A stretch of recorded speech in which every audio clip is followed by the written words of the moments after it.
Kita lakukan atraksi tarik mobil pakai rambut ini. Ini oleh abang kita yang ini. Wak Doles. Ya.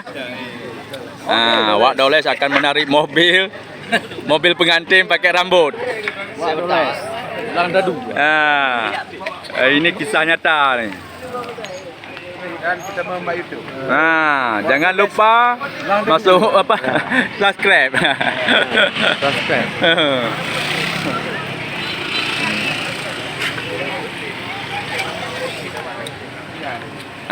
Ini jatah tariknya tadi mobil Alphard ke mobil Alphardnya tidak ada tempat ikat, ditukar sama mobil Innova.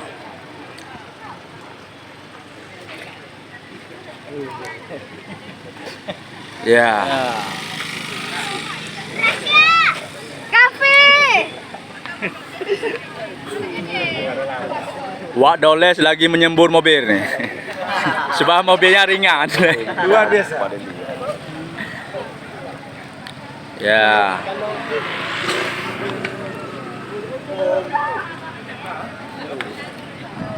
Langsung pakai rambut ya, diikat pakai rambut.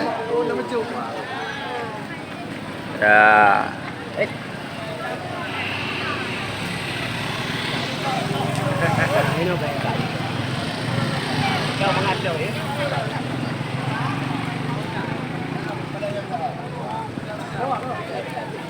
Ikat yang kuat bang, jangan sampai lepas.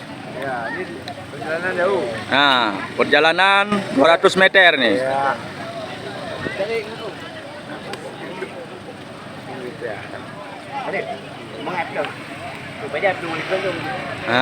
Jangan sampai nggak bisa lepas.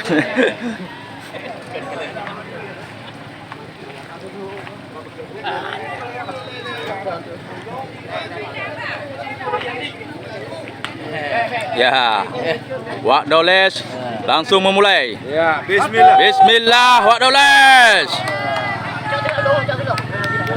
Cok silop, cok silop. Ajar Wak Doles.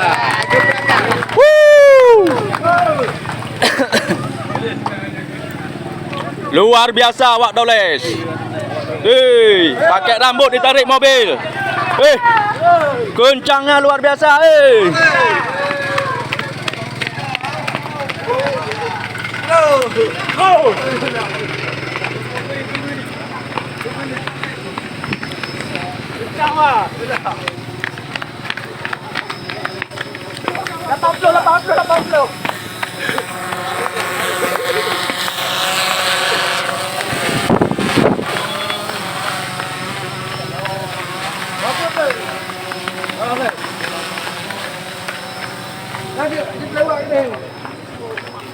Hajar Wak Doles.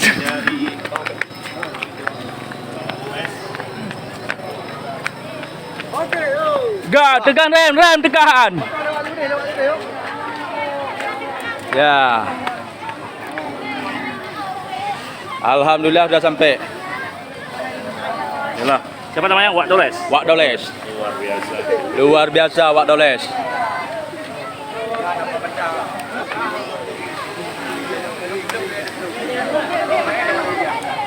Wak Doles.